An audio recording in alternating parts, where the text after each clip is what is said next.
This video will introduce you to the basics of creating files for teaching and learning in Google Drive.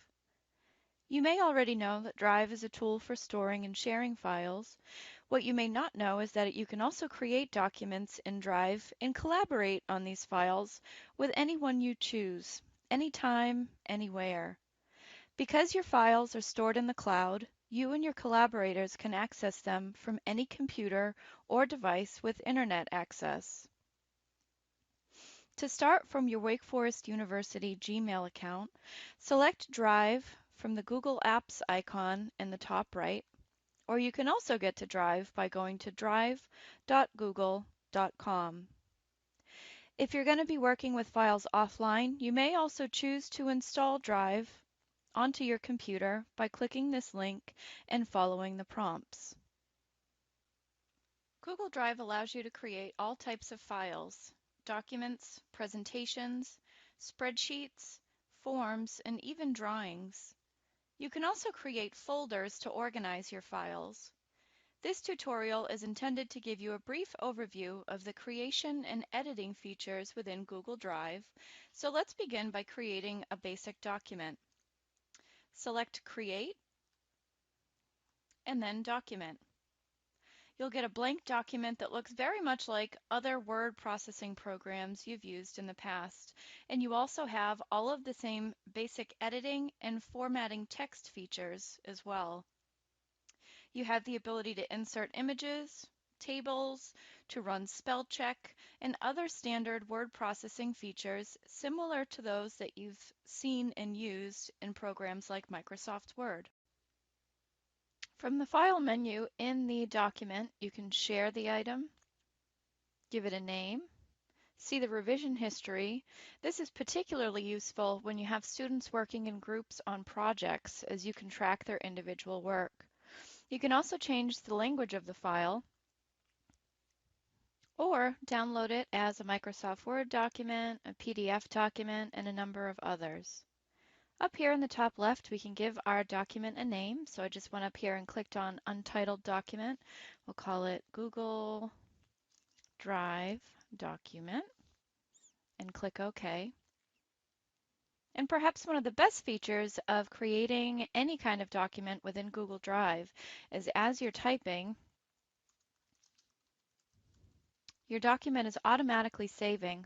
So you don't have to worry about clicking away from the document and perhaps losing any changes that you've made. It's automatically being saved. You can share your document with others by coming up to the top right-hand corner of your screen and clicking on Share. And within here we have several options.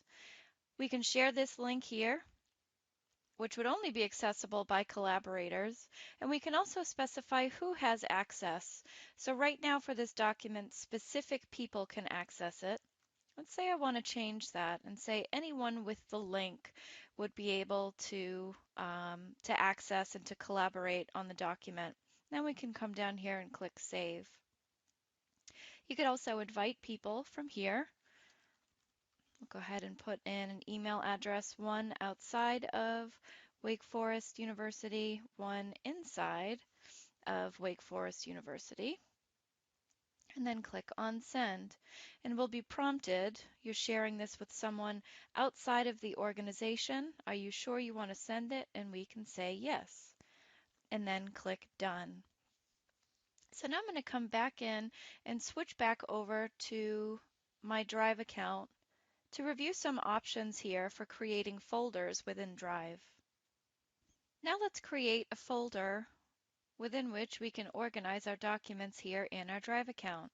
So we'll come again to the top left and choose Create, and then Folder, and we'll be prompted to give our folder a name. Call it the Introductory Folder, and then Create. We can see that right here. So if I want to come and add, say, all of the documents within Drive to my folder, I can come, click the boxes next to each document that I want to move, and then come up here to the folder icon. You see when I hover over it, it says Move To. So I'll click on that, choose Introductory Folder.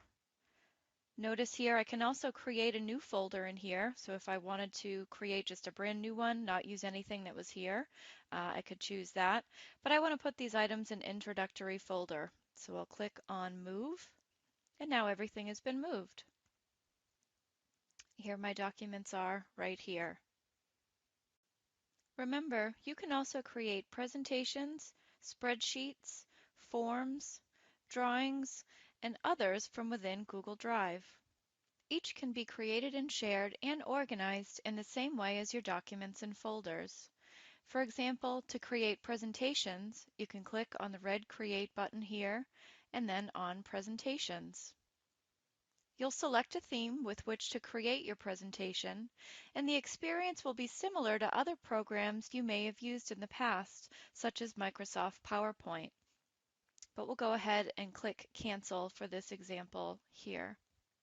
Finally, a few important features in Drive. First, Drive has two view modes.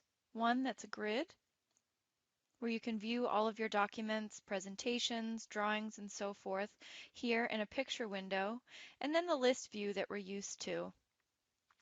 Notice on the right-hand side here, you can see details of activity that's going on, or different activity items to see what's happened today.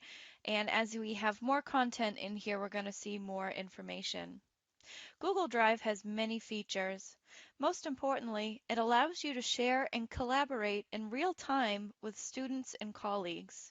We encourage you to explore all that Google Drive has to offer.